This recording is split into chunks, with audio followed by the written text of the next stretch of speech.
Hello बच्चों, आप सभी का हमारे यूट्यूब चैनल एसएसआर विद्या केंद्र पर स्वागत है। जैसा कि आज की क्लास में हम जो पढ़ने वाले हैं वो पढ़ने वाले हैं संबंध के प्रकार। ठीक है, तो अभी तक इससे पिछली क्लास में हमने देखा था कि संबंध होता क्या है। ठीक है, तो संबंध क्या है? संबंध जो होता है दो समुच्चयों के कार्तीय गुणन का उपसमुच्चय होता है। ये हमने पढ़ा था कल की संबंध की परिभाषा देखी थी और संबंध के बारे के संबंध के अंग वगैरह देखे थे। ठीक है, तो ये सारी चीज हमने कल देखी थी। आज जो हम देखने वाले हैं वो देखने वाले संबंध के प्रकार, यानी कि क्लास 12th में हमें जो पढ़ना है वो पढ़ना है संबंध के प्रकार। और बात करें क्लास 12th में संबंध के प्रकार में पढ़ने हैं, वो कितने पढ़ने हैं? 3 प्रकार पढ़ने हैं। कितने प्रकार पढ़ने हैं? 3। तो वो 3 कौन कौन से आओ देखते हैं। तो सबसे पहला जो प्रकार है वह स्वतुल्य संबंध पढ़ना है। स्वतुल्य संबंध, एक तो ये पढ़ना है। और नंबर 2 है सममित संबंध। सममित संबंध ये पढ़ना है। और नंबर 3 जो है वह संक्रामक संबंध पढ़ना है। संक्रामक संबंध पढ़ना है। तो हमें टोटल ये 3 संबंध पढ़ने हैं कक्षा 12 के पहले चैप्टर यानी कि प्रश्नावली 1.1 में। ठीक है, तो स्वतंत्र संबंध, सममित संबंध, संक्रामक संबंध। ठीक है, यानी कि रिलेशन। अब बात समझिए ध्यान से।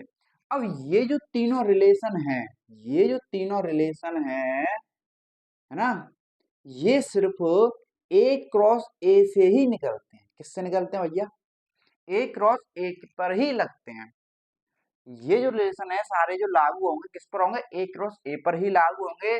ऐसा नहीं कि अगर दो अलग अलग समुच्चयों पर ये लागू नहीं होंगे, ये दोनों अलग अलग समुच्चयों पर लागू नहीं होंगे। ये संबंध जब ही लग सकते हैं जब दोनों समुच्चय समान समुच्चय हो और उनके कार्तीय गुणन का उपसमुच्चय ही क्या हो? संबंध हो। ठीक है, तो ध्यान रखना ये ए से ए पर ही लगते हैं, यानी कि सेट ए पर। ठीक है, तो जी इसको मैंने बताया था आपको लिखने का तरीका। अगर ए क्रॉस ए है तो लिखते हैं कि संबंध संबंध ए पर। ठीक है, यहाँ ए से ए, यहाँ ए से ए बोलो, यहाँ संबंध आर ए पर। ठीक है, तो ये चीज होगी जब भी अब ये तीनों संबंध इसी में लगेंगे, इनमें नहीं लगेंगे। ध्यान रखोगे, इतनी से बार बात क्लियर है। तो तीनों संबंधों को हम देखेंगे एक एक करके। सबसे पहले देखते हैं स्वतुल्य संबंध। तो चलिए बिना देरी के देखते हैं किसको? स्वतुल्य संबंध को। तो देखिए अब जो देखने वाले हैं, क्या देखने वाले हैं हम? स्वतुल्य संबंध। क्या देखने वाले हैं? स्वतुल्य संबंध। अगर बात करूं स्वतुल्य संबंध की तो ये बोलता क्या है? तो ये बोलता है कि समुच्चय ए के प्रत्येक सदस्य यानी कि अव्यय का खुद से संबंध होना चाहिए। किससे? स्वतुल्य यानी कि खुद से। तो स्व माने होता है स्वयं, तुल्य माने तुलना, यानी कि खुद से तुलना होनी चाहिए, यानी कि खुद से संबंध होना चाहिए। वो संबंध क्या कहलाएगा? स्वतंत्र संबंध कहलाएगा अगर समुच्चय ए के प्रत्येक सदस्य का खुद से संबंध। नहीं समझे? आओ एग्जाम्पल से समझते हैं। ठीक है, तो जैसे मैंने आपके सामने लिया एक समुच्चय ए, मैंने आपके सामने एक समुच्चय लिखा है ए। ठीक है, और इसके जो सदस्य हैं मैंने लिखा 1,2,3, ये इसके सदस्य हैं।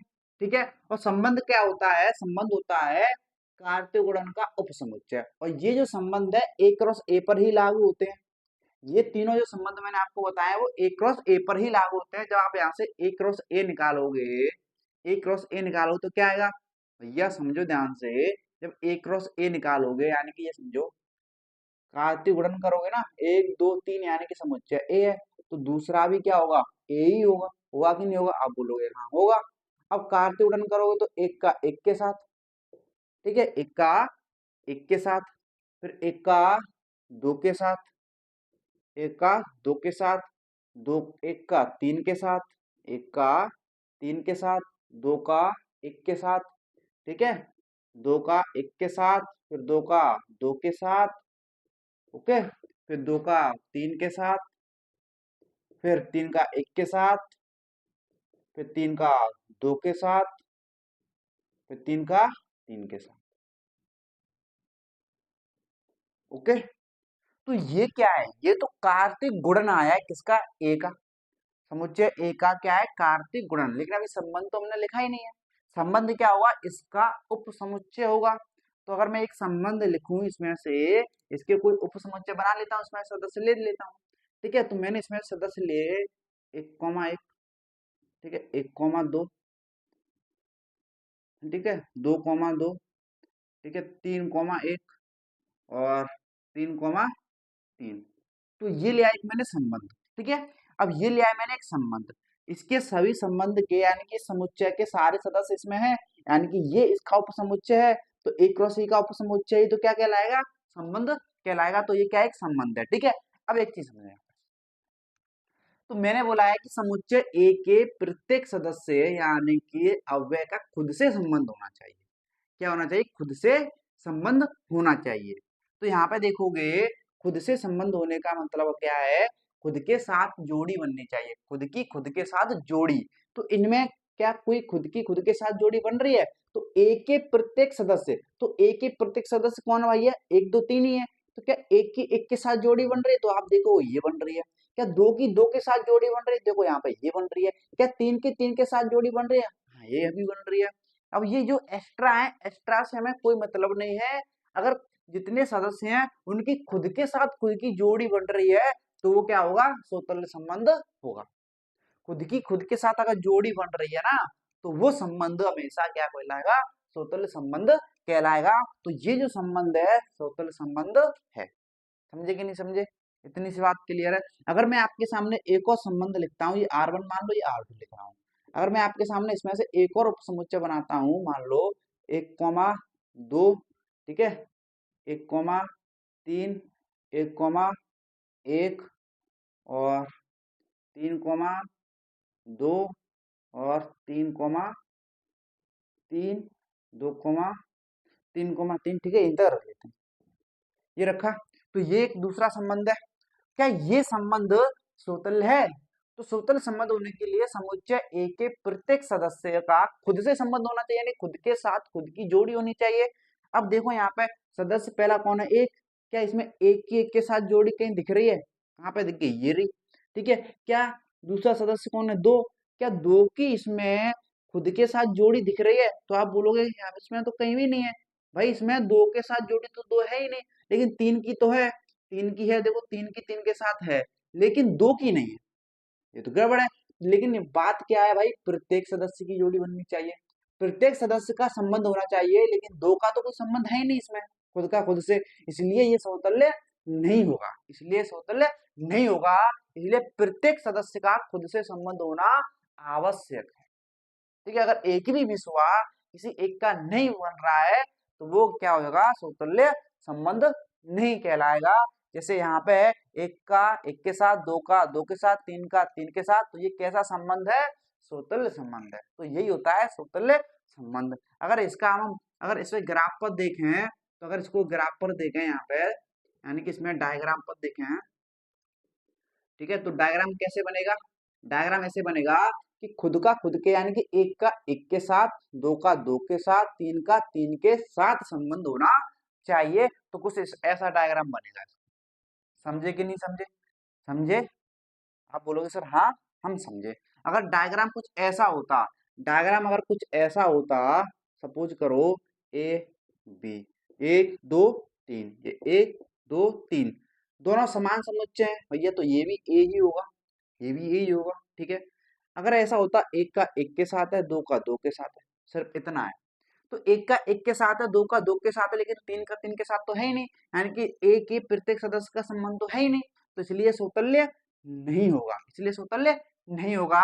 अगर ऐसे होता, कैसे होता, अगर ऐसे होता, ध्यान समय ना, यानी कि तीनों का हो गया, देखो तीनों का हो गया। अब तीनों का खुद के साथ है, तो ये समतुल्य है, ठीक है। अब देखो यहाँ से, अगर एक के साथ है, दो का दो के साथ, तीन का तीन के साथ, अगर एक का दो के साथ भी हो जाए, चाहे दो का तीन के साथ हो जाए, चाहे तीन का दो के साथ हो जाए, चाहे दो का एक के साथ हो जाए, अब हमें कोई मतलब नहीं है, हमें बस इससे मतलब है कि क्या प्रत्येक का खुद के साथ है, तो एक का एक के साथ है, दो का दो के साथ है, तीन का तीन के साथ है, एक्स्ट्रा से हमें कोई मतलब ही नहीं है। बस हमें प्रत्येक सदस्य का देखना है, एक्स्ट्रा हो या ना हो कोई फर्क नहीं पड़ता। इतनी सी बात क्लियर है, आप बोलो हाँ सर हमें क्लियर है, ठीक है। अगर इतनी बात क्लियर है, तो एक चीज समझो आप, देखो यहाँ पे आप एक चीज देख पा रहे हो क्या, यानी कि जो संबंध है इसमें, यानी कि खुद का खुद के साथ, 2 का 2 के साथ, 3 का 3 के साथ, ठीक है। समझे कि नहीं समझे? तो यहाँ पे देखो तो ये x है, ये y है, ये x है, ये y है, ये x है, ये y है, ठीक है। और यहाँ पे देखो तो x y दोनों क्या है भाई, बराबर है। x किसके बराबर है, y के। किसके बराबर है, y के। यानी कि ये दोनों आपस में बराबर है ना, एक एक दो दो तीन तीन x y आपस में क्या हो गए, बराबर हो गए। यानी कि आप बोल सकते हो इसको कि x x भी तो बोल सकते हो, फिर इसको y की जगह पे x लिख दो, क्या दिक्कत है। इसको भी x x बोल सकते हो, इसको भी x एक्स बोल सकते हो, नहीं बोल सकते हो आप? हाँ बोल सकते हैं भैया, ठीक है, बोल सकते हो ना, ठीक है। तो ये जो एक्स है, एक्स किससे संबंधित है भैया, R1 यानी कि रिलेशन से। तो यही कहता है सूत्र संबंध कि एक्स और एक्स का संबंध होना चाहिए किससे, आर से। किससे होना चाहिए, आर से होना चाहिए। किस होना चाहिए, आर से होना चाहिए। और यहाँ पे जो एक्स है भैया, जो एक एक, यहाँ दो दो तीन तीन, किससे आ रहे हैं, ए से आ रहे हैं। यानी कि जो सभी एक्स हैं, जो सभी एक्स है किससे आ रहे हैं, समुच्चय ए से। एक्स संबंधित तो आर से है, लेकिन सभी ए सभी जो एक्स हैं, सभी एक्स किससे संबंधित हैं, ए से संबंधित है कि नहीं है। कि सभी ए से आ रहे हैं ना, सभी एक्स जो है किससे आ रहे हैं, ए से आ रहे हैं। किससे आ रहे हैं, ए से आ रहे हैं। तो सभी एक्स जो है किससे संबंधित होंगे, ए से संबंधित होंगे। और एक्स का एक्स के साथ यानी खुद का खुद के साथ संबंध होना चाहिए, रिलेशन में, संबंध में, क्रमित युग्म होना चाहिए। तो यही कहता है स्वतुल्य संबंध, ठीक है। यानी कि अगर इसको शॉर्ट में लिखा जाए, सिंपल सा, देखो शॉर्ट में अगर लिख दिया जाए ऐसे, तो शॉर्ट में ये कहता है कि खुद का यानी कि एक्स का एक्स के साथ संबंध होना चाहिए, किसमें, रिलेशन में, यानी कि संबंध में ये उपस्थित होना चाहिए। और सभी एक्स हैं किससे संबंधित होंगे भैया, समुच्चय ए से। किससे संबंधित होंगे, समुच्चय ए से संबंधित होंगे। सिर्फ इतना ही बोलता है हमें समतुल्य संबंध, ठीक है, बस इतनी सी है। समझे कि नहीं समझे? अगर इतनी सी बात क्लियर है तो मैं आपको इस पे कुछ एग्जांपल ले लेता हूँ, आप बताना कि कौन सा इसमें समतुल्य है, कौन सा समतुल्य नहीं है। तो चलिए फिर देखते हैं। तो देखिए मैंने आपके सामने जो है समतुल्य संबंध के कुछ उदाहरण लिए हैं कि इनमें से कौन सा समतुल्य संबंध है, कौन सा समतुल्य संबंध नहीं, हमें ये चेक करना है। तो समतुल्य संबंध क्या बोलता है कि प्रत्येक सदस्य का खुद से संबंध होना चाहिए। यानी कि अगर सदस्य एक्स का एक्स से संबंध होना चाहिए, खुद का खुद से किसमें उपस्थित होना चाहिए, संबंध यानी कि रिलेशन में उपस्थित होना चाहिए। खुद का खुद से संबंध होना चाहिए किसमें, रिलेशन में, समुच्चय ए के प्रत्येक सदस्य का, ठीक है। जैसे यहाँ पे ये दे रखा है समुच्चय ए, तो इसके सदस्य कौन है, 1 2 3।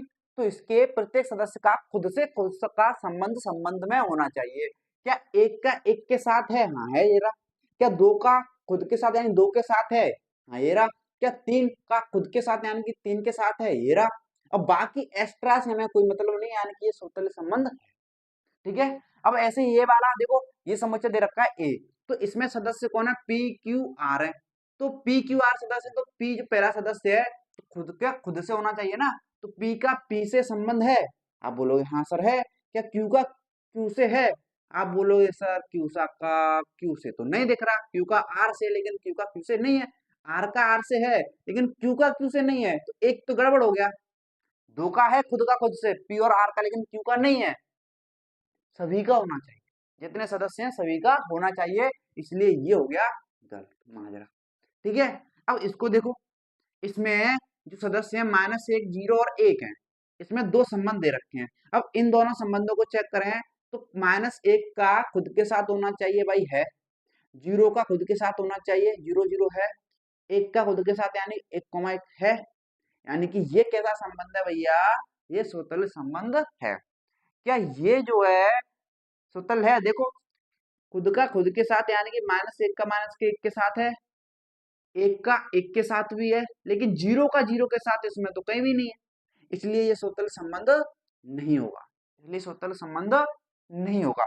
इसकी बात करें तो इसमें देखोगे तो 2 का 2 के साथ है, 4 का 4 के साथ है, 6 का 6 के साथ है, यानी कि तीनों का है इसमें, ठीक है। अब एक्स्ट्रा से कोई मतलब नहीं है, इसलिए ये स्वतंत्र होगा, ठीक है। तो इस तरीके से आपको चेक करना है, बताओ कर नहीं सकते क्या, आसान है, बहुत ही आसान है। कि खुद का खुद के साथ संबंध होना चाहिए। इतनी सी अगर बात क्लियर है तो हम चलते हैं सेकंड संबंध यानी कि सम्मित संबंध पर। तो देखिए अब जो हम देखने वाले हैं वो देखने वाले सम्मित संबंध। ठीक है, तो सम्मित संबंध की अगर बात करें तो देखिए बोल क्या रहा है, तो ये बोलता है कि x का y से संबंध है तो y का x से संबंध होना चाहिए। x का y से संबंध है तो y का x से संबंध होना चाहिए, यानी कि उल्टा है। क्या है? उल्टा। समझना ध्यान से, x और y का अगर संबंध R में है, x और y अगर R में है, गणित में कैसे लिखेंगे, अगर x और y अगर R में है, रिलेशन में है, तो तो तो y और y, x भी R में होना चाहिए, यानी कि उल्टा। अगर x और y संबंध R में है तो इसका उल्टा यानी कि y x संबंध R में होना चाहिए, तभी वो क्या होगा? सम्मित संबंध होगा। कैसे? देखो समझो, जैसे अगर 2,3 संबंध में है, किसमें? संबंध में है, तो 3,2 भी संबंध में होना चाहिए, जब वो सम्मित संबंध कहलाएगा, अन्यथा सम्मित संबंध नहीं कहलाएगा। ये बात आपको, इतनी सी बात आपको समझनी है। ठीक है, अगर मैं इसका रियल लाइफ एग्जांपल लूं, तो मैं आपके सामने एक संबंध लिखता हूं, ध्यान से समझना। ठीक है, राम राम मोहन का भाई है, राम मोहन का भाई है। ठीक है, तो तो मोहन भी राम का भाई होना चाहिए, तो मोहन मोहन राम का भाई होगा? बताओ, होगा कि नहीं होगा? ये बताओ, राम मोहन का भाई है तो क्या मोहन राम का भाई नहीं होगा? अरे होगा ना, सिंपल सी बात है। तो राम मोहन का भाई है तो मोहन राम का भाई होगा ही होगा। अरे दोनों भाई हैं, दोनों भाई बोलेंगे, ये भी उसको भाई बोलेगा, वो भी उसको भाई बोलेगा, है ना? उल्टा हो रहा है कि नहीं हो रहा है? यानी कि राम मोहन का भाई है तो मोहन भी राम का भाई है, उल्टा हो गया कि नहीं हो गया? यानी कि ये कैसा संबंध है? सम्मित संबंध है। ठीक है, अगर मैं ऐसे लिख देता कि राम राम राम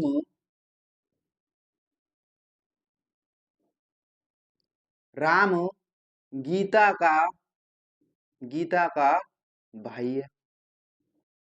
ठीक है, राम गीता का भाई है, तो क्या मैं ये बोल सकता हूं, तो गीता इसका उल्टा, यानी कि गीता राम का भाई है, गीता राम का भाई है। क्या ये सही है? आप बोलोगे सुनो, राम गीता का भाई है, ये तो सही है। क्या इसका उल्टा जब मैंने किया, यानी कि गीता राम का भाई होगा? अरे गीता राम का भाई कैसे हो जाएगा? गीता राम की बहन है। संबंध बदल गया, संबंध बदला कि नहीं बदला? संबंध बदल गया, इसका मतलब ये गलत है, यानी कि सम्मत संबंध नहीं है। समझे कि नहीं समझे? इसी प्रकार से जैसे संख्या होनी चाहिए 4 और 5 का संबंध है, तो 5 4 का भी संबंध होना चाहिए, यानी कि उल्टा होना चाहिए, तो उसी को बोलते हैं सम्मित संबंध। क्या बोलते हैं? सम्मित संबंध उसको बोलते हैं। ठीक है, तो आओ बात करते हैं, मैं आपके सामने एक एग्जाम्पल लेता हूं। तो मैंने आपके सामने एक एग्जाम्पल लिया, तो मैं आपके सामने एक संबंध लिख रहा हूं ये। ठीक है, मैं आपके सामने एक संबंध लिख रहा हूं समुच्चय ए पर। किस पे? मान लो समुच्चय ए पर लिख रहा हूं, और समुच्चय ए के अंदर कौन है? 1 2 3 ये है, और इस पे मैंने एक संबंध लिखा। क्या लिखा? एक संबंध लिखा कि 1,1, ठीक है, 1,2 और 2,3, 3,2, 2,1, 2,2। ठीक है, ये एक संबंध है, इस पर रिलेशन समुच्चय ए पर एक ये संबंध दे रखा है। ठीक है, तो मुझे ये चेक करना है कि ये सम्मित संबंध है कि नहीं है। तो हम इसमें चेक करेंगे, पहले को देखो, पहला जो मैंने लिया, एक का एक के साथ है, एक का संबंध एक के साथ है। क्या इसका उसका उल्टा इसमें है? क्या इसका उसका उल्टा इसमें है? यानी कि एक का देखो, एक का एक के साथ है, तो उल्टा करोगे तो इसको इधर लाओगे, एक का एक के साथ है ना, अरे वो तो सॉरी, ठीक है, देखो एक का एक के साथ है, ठीक है, जब इसका उल्टा करोगे भाई एक का एक के साथ ही आएगा, एक का एक के साथ ही आएगा, यानी वो तो खुद है ही, यानी कि ये वाले तो खुद है ही भैया। जैसे यहाँ पे देखो, अब इसको देखो, तो यहाँ पे एक का दो के साथ है, एक का दो के साथ है, क्या दो का एक के साथ है इसमें कहीं पे, तो आप बोलोगे हाँ ये रहा, यानी कि ये पास हो गया, ठीक है, समझे कि नहीं समझे। इसमें देखो दो का तीन के साथ है, दो का तीन के साथ है, क्या इसका उल्टा तीन का दो के साथ है कहीं इसमें, तो आप बोलोगे हाँ ये इसका ये रहा, तीन का दो के साथ है तो सही, ठीक है, ये भी पास हो गया। क्या यहाँ पे देखो ये तो पास हो ही गए, अब इनको चेक करने की जरूरत नहीं है, क्योंकि दो का एक के साथ है, क्योंकि दो का एक के साथ है, इसका उल्टा क्या होगा, एक का दो के साथ है तो ये है ना, तो इसको चेक करने की जरूरत है ही नहीं। अब देखो यहाँ पे दो का दो के साथ है, तो इसका उल्टा करोगे तो दो का दो के साथ ही आएगा, वो तो है ही, वो तो खुद है ही इसमें, समझे कि नहीं समझे। तो हमने देखा कि जब हमने चेक किए तो सभी का उल्टा उसमें उपस्थित है, एक कॉमा दो का उल्टा दो कॉमा एक उपस्थित है, दो कॉमा तीन का उल्टा तीन कॉमा दो भी उपस्थित है, और एक कॉमा एक का उल्टा तो खुद ही होगा, और दो कॉमा दो का उल्टा खुद ही होगा। इसलिए ये जो संबंध है, कैसा संबंध है, सम्मित संबंध है, कैसा संबंध है, सम्मित संबंध है, समझे कि नहीं समझे। तो इस तरीके से चेक करना है, और एक चीज ध्यान रखना, ये जो संबंध होते हैं ये एक कॉमा एक, दो कॉमा दो, तीन कॉमा तीन, चार कॉमा चार, ये अपने आप ही हो जाते हैं सम्मित, ठीक है, ये जो है अपने आप ही सम्मित हो जाते हैं, तो इनको तो चेक करने की कोई जरूरत ही नहीं है। अगर एक कॉमा एक या दो कॉमा दो हो तो इनको तो आप चेक करो ही मत, इनके अलावा बाकियों को चेक करना है आपको, ठीक है, इनके अलावा बाकियों को चेक करना है आपको, तो इनको चेक करने की कोई जरूरत थी ही नहीं, बस इनको चेक करना था, क्योंकि ये दोनों अलग अलग है, इनमें इनको चेक करो, और ये मिल गए, इनका उल्टा मिल रहा है तो वो सम्मित संबंध होगा, ठीक है। तो मैं इस पर जो है कुछ एग्जाम्पल हम लेते हैं, जिससे आपको चीजें और क्लियर होंगी। तो देखिए मैंने आपके सामने जो है सम्मित संबंध चेक करने के लिए तीन रिलेशन लिए हैं, ठीक है, तीन संबंध लिए हैं, वो किस पर है, समुच्चय ए पर है, ये समुच्चय ए दे रखा है, इस पे तीन संबंध दे रखे हैं। अब इनको चेक करना है सम्मित संबंध है कि नहीं है, और सम्मित संबंध क्या बोलता है, अगर x कॉमा वाई संबंध में है तो इसका उल्टा, तो इसका उल्टा यानी कि y कॉमा एक्स भी संबंध में होना चाहिए, ये बोलता है, ठीक है। अब देखो यहाँ पे अगर इसको बात करें, इसको चेक करें, तो एक कॉमा दो, एक कॉमा दो का उल्टा दो कॉमा एक है, यानी कि ये पास हो गया भैया, ठीक है। अब देखो दो कॉमा एक का चेक करने की जरूरत ही नहीं है, क्योंकि दो कॉमा एक का उल्टा दो कॉमा एक ही, ये होगा एक कॉमा दो, ठीक है, तो ये दोनों तो पास है। अब ये बचा, तो तीन कॉमा चार, तो तीन कॉमा चार का उल्टा चार कॉमा तीन है, यानी कि है भैया, ये भी पास हो गया। अब सभी पास हो गए इसमें, तो ये कैसा संबंध है भैया, सम्मित संबंध है, कैसा संबंध है ये, सम्मित संबंध है, ठीक है। अब ऐसे इसको देखो संबंध, दूसरे को देखो, अब इसमें देखोगे तो एक का दो के साथ है, क्या दो का एक के साथ है, ये रहा, एक का दो के साथ है, तो दो का एक के साथ है, तो यानी कि ये भी पास हो गया। अब देखो इसको, दो का तीन के साथ है, दो का दो का तीन के साथ है, इसमें क्या तीन का दो के साथ कहीं दिख रहा है इसमें, नहीं दिख रहा ना, नहीं दिख रहा, दो का तीन के साथ तो है, लेकिन तीन का दो के साथ नहीं है, यही तो बोलता है अगर x का y के साथ है तो इसका उल्टा y का x के साथ भी होना चाहिए, इसका दो का तीन के साथ है लेकिन तीन का दो के साथ है ही नहीं, इसका मतलब ये सम्मित संबंध नहीं है, ठीक है, क्योंकि इसका मिल ही नहीं रहा है, सिंपल, हटाओ। अब इसको देखो, जब इसको देखोगे तो मैंने आपको बताया एक कॉमा एक, दो कॉमा दो, दो तीन कॉमा तीन को तो चेक करने की कोई जरूरत ही नहीं है, ये तो अपने आप हो जाते हैं। एक कॉमा एक का उल्टा क्या होता है, एक कॉमा एक, दो कॉमा दो का उल्टा क्या होता है, दो कॉमा दो, तीन कॉमा तीन का उल्टा क्या होगा, तीन कॉमा तीन, तो इनको तो सीधा सीधा पास कर दो, कर दे पास। अब बाकियों को चेक करो, ये भी पास हो गया, चार कॉमा चार। अब बाकी को चेक करो, देखो एक कॉमा तीन का उल्टा तीन कॉमा एक है, यानी है, एक कॉमा तीन का उल्टा तीन कॉमा एक है, यानी कि ये जो संबंध है कैसा संबंध है, सम्मित संबंध है, क्योंकि सभी हो गए चेक, समझे कि नहीं समझे। तो इस तरीके से आपको चेक करना है कोई संबंध सम्मित है कि नहीं है। इतनी बात क्लियर है, आप बोलो सर हाँ क्लियर है। अगर इतनी बात क्लियर है तो अब हम चलते हैं किस पे, संक्रामक संबंध पर, देखते हैं कि संक्रामक संबंध क्या होता है। ठीक है, अब जो हम देखने वाले हैं वो देखने वाले हैं संक्रामक संबंध, ठीक है। अगर संक्रामक संबंध की बात करें तो ये बोलता क्या है समझिएगा। ये बोलता है कि एक्स का बाई के साथ संबंध है और बाई का जेड के साथ।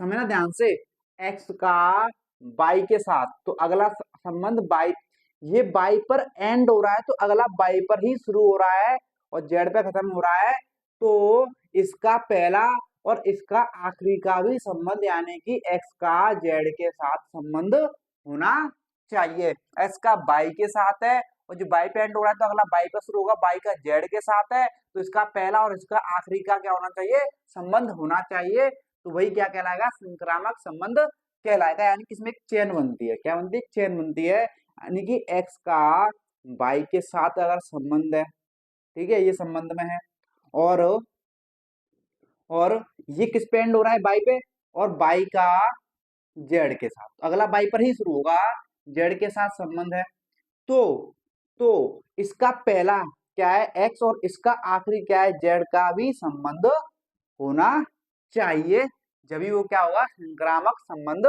कहलाएगा। तो लिखने का तरीका गणित में ये है।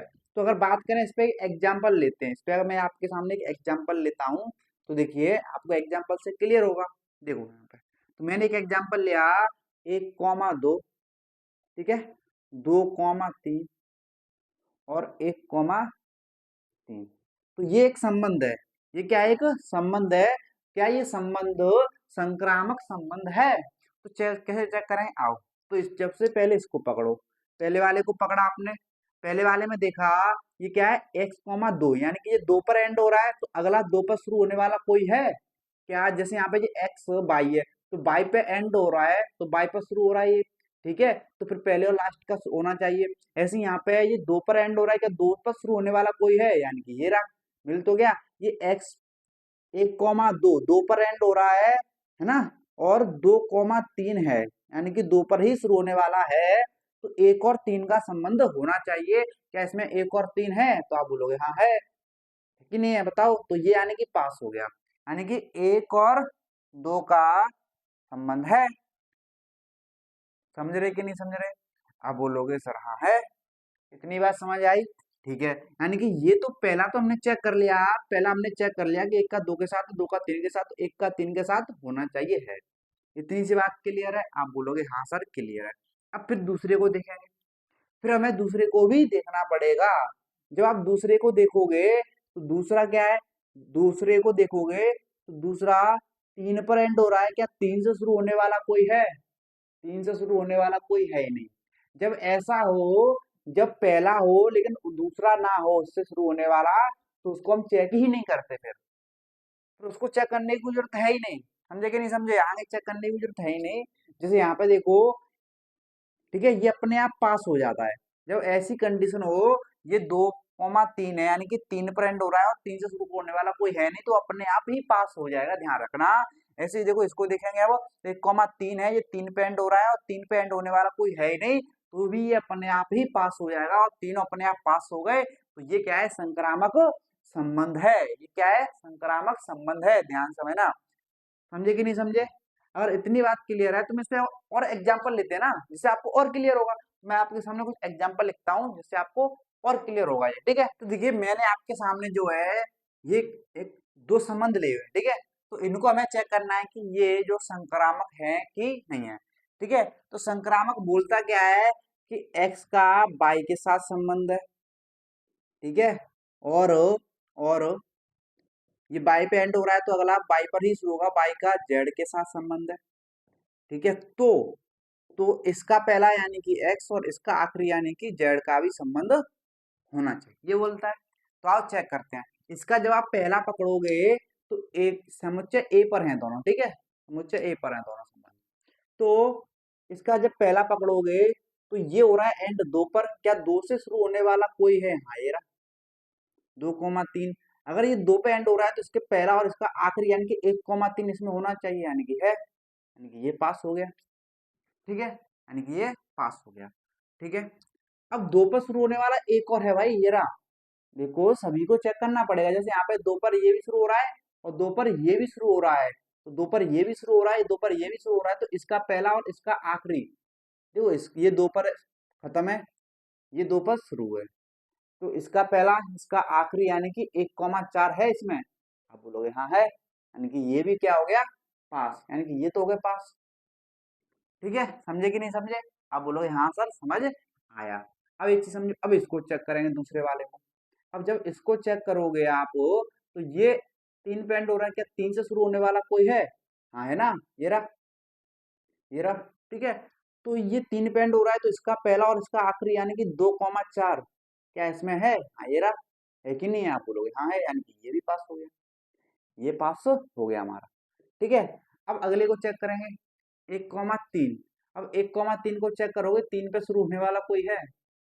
हाँ ये रहा, फिर इसका 1 का और 4 का है ही, यानी कि ये भी पास है, वो तो पहले से ही। अब देखो 3,4, इसको चेक करते हैं 3,4। 3,4 ये 4 पे खत्म हो रहा है, तो 4 पे शुरू होने वाला कोई है ही नहीं। जब ऐसा हो, ये पहली कंडीशन हो लेकिन ये वाली कंडीशन ना हो, तो वो अपने आप हो जाता है। ठीक है, ठीक है, ये तो तीसरी बात है। जब दूसरी बात नहीं हो रही तो तीसरी बात कहाँ से आएगी? समझे कि नहीं समझे? पहले ये दोनों बात होनी चाहिए, तब तीसरी बात आनी चाहिए, लेकिन ये पहली बात हो रही है, ये बात हो ही नहीं पा रही है, तो अपने आप हो जाता है। ठीक है, जैसे यहाँ पे 3,4 है और 4 का किसी से मिल ही नहीं रहा है कोई, 4 से शुरू होने वाला कोई मिल ही नहीं रहा है, तो यह अपने आप पास हो जाएगा। ठीक है, फिर देखो 2,4, ऐसे 4 2,4 है, तो 4 से शुरू होने वाला कोई है ही नहीं, तो ये भी पास हो गया। ऐसे देखो 1,4 और 4 से शुरू होने वाला है ही नहीं कोई, तो ये भी अपने आप पास हो गया, यानी कि सभी पास हो गए। तो ये संबंध कैसा है? संक्रामक। कैसा है? संक्रामक। अब इसको चेक कर लो। अब इसको चेक करोगे, देखो 1 का 2 के साथ है और 2 का 3 के साथ है, यानी कि 1 का 3 के साथ होना चाहिए, कहीं दिख ही नहीं रहा है। यानी कि 1 का 2 के साथ है, 2 का 3 के साथ है, लेकिन 1 का 3 के साथ है ही नहीं कहीं। जब ऐसा है तो ये संक्रामक नहीं होगा भाई। क्यों? एक्स का वाई के साथ है, वाई का जेड के साथ है, लेकिन एक्स का जेड के साथ है ही नहीं, तो संक्रामक हो ही नहीं सकता। यानी कि ये कंडीशन होनी चाहिए ना, 1 का 2 के साथ है, 2 का 3 के साथ नहीं है, संक्रामक नहीं होगा। बाकियों को चेक करने की जरूरत नहीं है, और एक बार ही फेल हो गया तो बाकियों को चेक करने की हमें कोई जरूरत नहीं है, इसका मतलब ये संक्रामक नहीं होगा। तो इस तरीके से आपको चेक करना होता है कि संक्रामक है या नहीं है। ठीक है, तो इतनी बात क्लियर है? अगर इतनी बात क्लियर है तो चलिए इससे अब चलते हैं इससे आगे। ठीक है, अब जो देखने वाले हैं वो देखने वाले हैं तुल्यता संबंध। अब ये तुल्यता संबंध क्या है? सर आपने बोला था कि तीन ही संबंध, हाँ है तो तीन ही, लेकिन तुल्यता संबंध क्या है? अगर जो तीनों संबंध है, यानी कि पहला संबंध है सोतुल्य संबंध, सोतुल्य संबंध, और दूसरा है सम्मित, सममित, और तीसरा है संक्रामक। अगर ये तीनों संबंध हैं, ये संबंध मान लो ये संबंध है यार, अगर ये संबंध सोतुल्य भी है, सम्मित भी है, संक्रामक भी है, तो इस संबंध को तुल्यता संबंध बोलेंगे। अगर जो संबंध तीनों हैं उसी को बोलते हैं तुल्यता संबंध, यानी कि ये वाला सोतुल्य भी हो जाए, सम्मित भी हो जाए और संक्रामक भी हो जाए, तो वो संबंध क्या कहलाएगा? तुल्यता संबंध कहलाएगा। अगर इनमें से कोई एक नहीं हो रहा है, दो हो रहे हैं, या कोई एक हो रहा है, दो नहीं हो रहे हैं, कोई एक अगर नहीं हो रहा है तो वो तुल्यता संबंध नहीं कहलाएगा। तीनों अगर हो रहे हैं तो तुल्यता संबंध कहलाएगा। बस इतनी सी बात है, तो इसको चेक कर लेते हैं भाई। अगर ये तीनों होंगे तो इस संबंध को तुल्यता संबंध कहेंगे। आओ चेक करते हैं, देखो। तो सबसे पहले तो करते हैं सोतुल्य, सबसे पहले चेक करते हैं कि ये सोतुल्य है कि नहीं है। तो सोतुल्य में क्या होता है, पहले तो आप ये समझो। तो सोतुल्य में क्या होता है? खुद का खुद के साथ, ए का ए के साथ संबंध होना चाहिए ना सोतुल्य में, खुद का खुद के साथ, यानी कि समुच्चय ए के प्रत्येक सदस्य का खुद के साथ। सदस्य कितने हैं? 4 है। क्या एक के साथ, एक का एक के साथ है? आप बोलोगे हाँ है। क्या 2 का 2 के साथ है? 3 का 3 के साथ है? 4 का 4 के साथ है, यानी कि ये सोतुल्य तो है। ठीक है, फिर उसके बाद आता है सम्मित। क्या आता है? सममित, यानी कि सम्मित में ए कॉमा ए बोलो, चाहे एक्स कॉमा एक्स बोलो, कुछ भी आप बोल सकते हो। ठीक है, अब सम्मित में क्या होगा? अगर x का y के साथ संबंध है तो y का x के साथ संबंध होना चाहिए, यानी कि उल्टा उल्टा। ठीक है, तो सम्मित चेक कर लेते हैं। एक चीज बता दूं, अगर आपको सम्मित चेक करना हो या संक्रामक चेक करना हो, तो ऐसे एक और एक, दो दो, तीन तीन, चार चार वालों को तो पहले ही पास कर दो, ये तो है ही, ये तो अपने आप हो जाते हैं भाई, क्योंकि ये उल्टा, एक और एक का उल्टा क्या होगा? खुद ही होगा। तो ये तो अपने आप ही हो जाते हैं। जो बाकी के उनको चेक करो, तो इनको अगर चेक करोगे तो 1,2 का उल्टा 2,1 है क्या? हाँ है, यानी कि ये पास हो गया। 2,2 का उल्टा भी तो होगा 1,2, यानी कि दोनों पास हो गए। अब देखें यहाँ पे 3,4 का, क्या 3,4 का उल्टा 4,3 है, यानी कि ये भी पास हो गए, यानी कि इनका उल्टा है, यानी कि ये बात सत्य है सम्मित वाली, तो ये सम्मित है, यानी कि ये सम्मित क्या है? सम्मित है। अब बात रही संक्रामक की, किसकी? संक्रामक। और संक्रामक में क्या होता है? x का y के साथ संबंध, और किस पे एंड हो रहा है? y पे, तो y का z के साथ संबंध। तो इसका पहला x और इसका आखिरी z के साथ संबंध होना चाहिए, ये बोलता है। तो हम इसको चेक कर लेते हैं। देखो, तो चाहे सम्मित चेक करना हो, चाहे संक्रामक चेक करना हो, तो 1 और 2 2 3 3 4 4 वालों को तो पहले ही टिक कर दो, डायरेक्ट पहले ही टिक कर दो इनको, तो ठीक है। तो इनको चेक करने की कोई जरूरत है नहीं, ये अपने आप हो जाते हैं। बस चेक जो करना है आपको, बाकी जो बचे उनको चेक करना है। तो संक्रामक चेक करोगे तो देखो यहाँ पे 1 का 2 के साथ है, क्या 2 से शुरू होने वाला है? तो यहाँ ये रहा। तो 2 का 1 के साथ है, तो 1 का 1 के साथ होगा कि नहीं होगा? भाई है, तो ये रहा, है ना? ठीक है। अब बोलोगे हाँ है, ये तो पास हो गए, ठीक है। अब ऐसे, अब ये दोनों पास हो गए, इसको चेक कर लो। जब अगर आप ये तो पास हो गया, यानी कि ये पहला पास हो गया, सभी को चेक करना होता है, ठीक है। अब 2,1 का चेक करो, तो 2 का 1 के साथ है, क्या 1 से शुरू होने वाला कोई है? हाँ ये रहा। तो 1 का 1 के साथ, यानी कि 2 का 1 के साथ है, तो 1 का 1 के साथ, तो 2,1 आना चाहिए। क्या आना चाहिए? 2,1 आना चाहिए, वो तो खुद है ही है, ठीक है, यानी कि ये भी पास है। इसको चेक करेंगे अब, ये भी पास है। 3,4, यानी कि 3 का 4 के साथ है, क्या 4 से शुरू होने वाला कोई है? हाँ ये रहा। तो 4 का 3 के साथ है, तो 3 का 3 के साथ होना चाहिए, ये रहा, है कि नहीं है? है, तो ये तो पास हो गया, यानी कि ये वाला पास हो गया। अब 4,3, यानी कि 4 का 3 के साथ है, तो 4 का 3 के साथ है, क्या 3 से शुरू होने वाला कोई है? ये रहा। 3 का शुरू होने वाले दो हैं, 4 का 3 के साथ है, 3 के साथ ये भी शुरू हो रहा है, ये भी शुरू हो रहा है। अगर पहले इसको देख लेते हैं, देखो ध्यान से समझना।